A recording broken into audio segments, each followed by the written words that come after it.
Noong 1998 hanggang 2007, hindi pa ganito yung busy itong Diversion Road.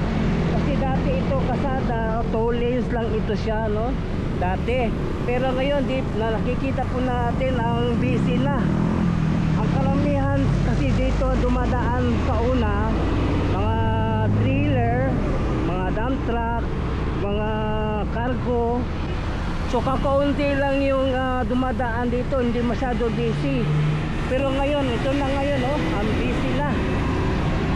Kaya nilagyan ng flyover 안녕하세요 여러분, 잘 지냈어요?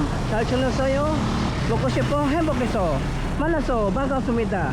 Welcome to my channel, Speaker TV. Please subscribe, like, and share.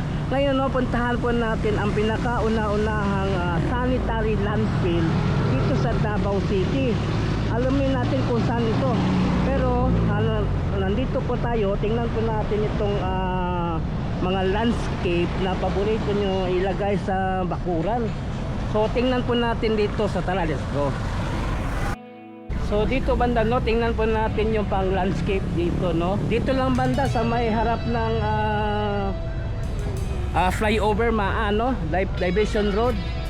So ito po yung mga landscape, no, na paborito nyo ilagay sa inyong bakuran. At dito may mga paso na malalaki, no. Yan po, oh. May mga paso po na malalaki dito po. Ang dami. May mga upuan po dito na ilagay, pwede sa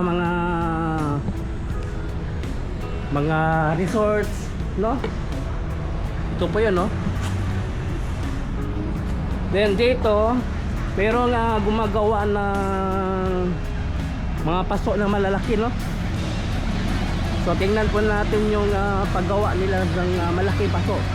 Ito po yun.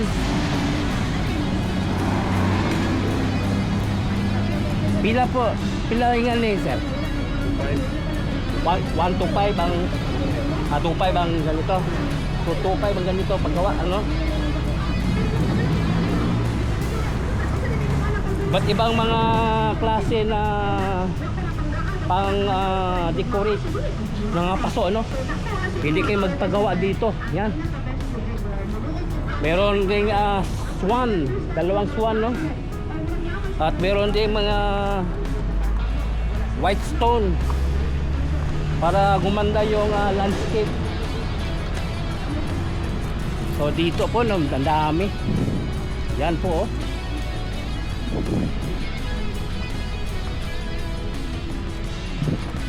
So andito naman yung mga tanim.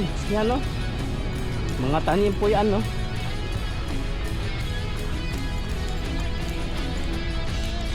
Gumamela. Ito pa minarkot na itong ganito, no? Klase. Yan po, no?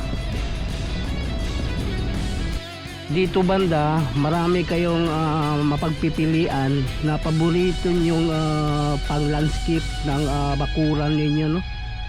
Ito po, marami po dito. At meron pa dito banda. So dalawa pong may-ari po dito, iba pong may-ari dito at saka dito banda, no? So ito po yung pang landscape. Kung meron kayong resort, tapos maghanap kayo ng pang decorate sa inyong resorts, dito pwede kayo bumili ng mga pang landscape, no? Ito ganito mga magaganda. Yan po.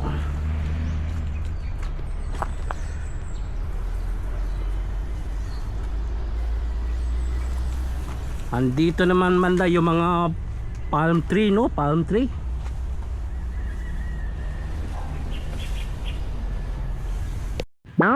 Sa Davao City, lahat ng mga basura na kukolekta ng sentro, dito lahat na itinatapon sa barangay New Carmen, Davao City.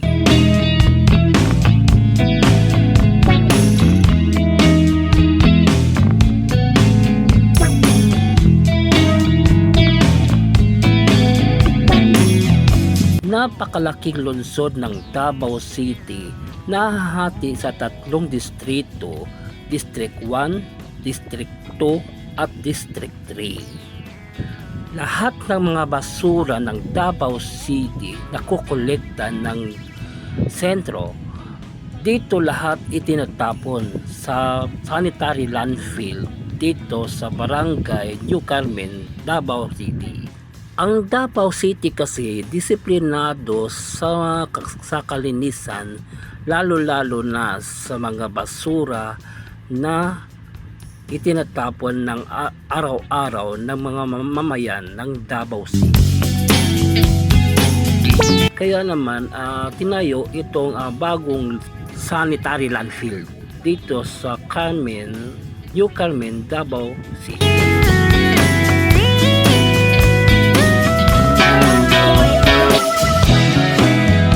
Tingnan nyo naman kung gaano kalinis yung ang Davao City. Halos walang basura makikita mo dito, napakalat-kalat. Kasi yung Davao City stricto sa kalinisan. Lalo-lalo na maganda yung pagtatakbo ng leader ni PRD sa Davao City. Noong mayor pa siya, hanggang ngayon naging presidente siya.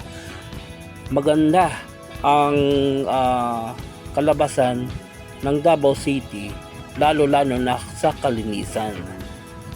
So stricto talaga ang Davao City, lalo-lalo na sa mga basura. So wala kang makikitang basura dito sa Davao City na pakalat-kalat.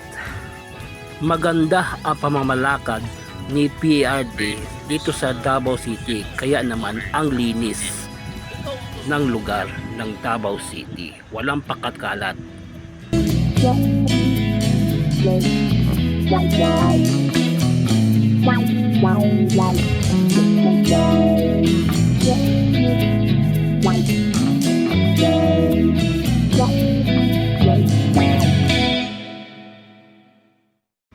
Ngayon naman, puntahan naman natin ang pinakauna-unahang sanitary landfill dito sa Davao City. Saan ito lugar? Halina't alamin natin kung saan. Ito yung pelikulang Handa na Hukay Mo Kalida Story. May ilang parte ng Davao kinuha ng shooting. Dito na mo yung Alsamasa. Ito yung parte ng Diversion Road Maa. Heto na ngayon ang Diversion Road Maa. May flyover na. Ang laki ng pagbabago noong 1998 hanggang ngayon 2026. Noong 1998 hanggang 2007, hindi pa ganito yung busy itong Diversion Road. Kasi dati ito kasada, 2 lanes lang ito siya, no? Dati. Pero ngayon nakikita po natin ang busy na. Ang karamihan kasi dito dumadaan sa una mga trailer, mga dump truck, mga cargo. So kakaunti lang yung dumadaan dito, hindi masyado busy. Pero ngayon, ito na ngayon, oh, ang busy na.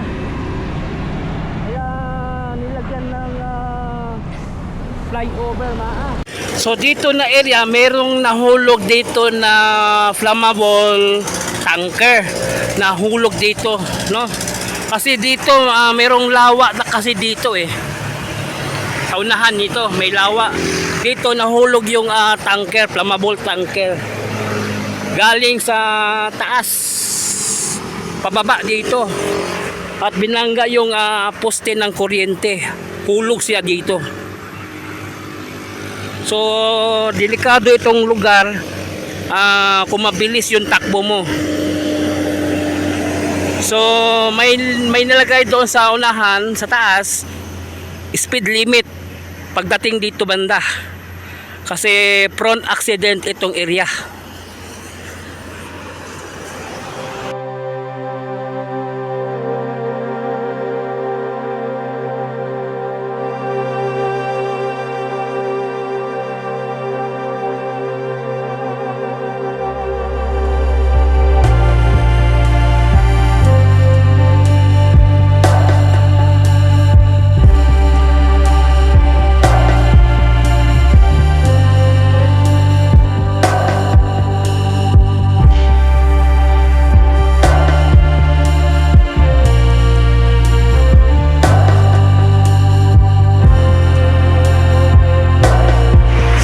So ito yung bahagi ng diversion road.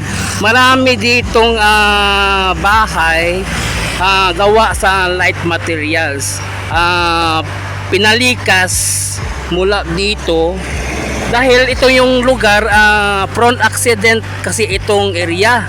Marami ditong truck, mga trailer, mga mixer, mga container, nadidisgrasya dito. Itong bahagi ng diversion road na ito. So nilipat sila sa location para wala nang madamay pa na bahay na pamilya na masagasaan sa mga vehicles na aksidente dito bahagi. Tingnan nyo, ang ganda ng Davao City, ang ganda ng view. Wow!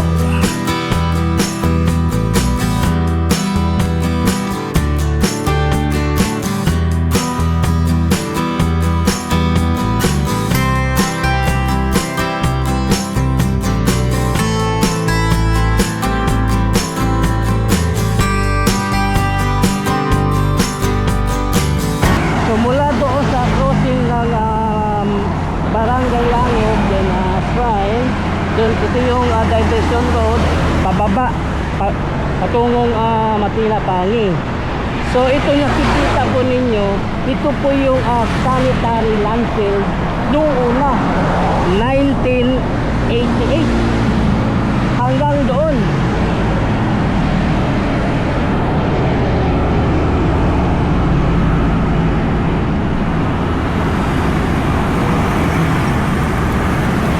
At ito yung tinawag na Smoky Mountain.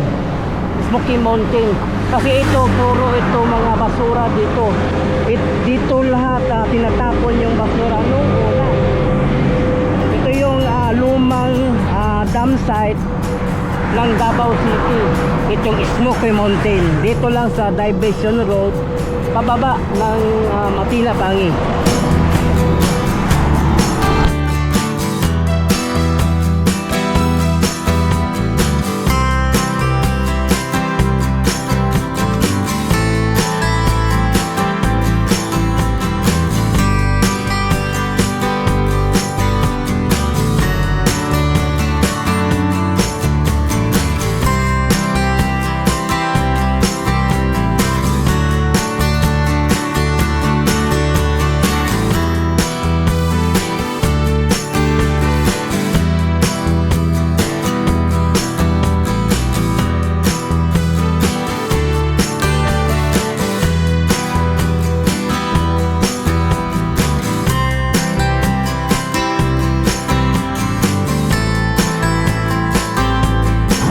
Hanggang dito lang muna yung ating vlog, no? So thank you so much sa inyong pagsubaybay sa aking mga vlog, no?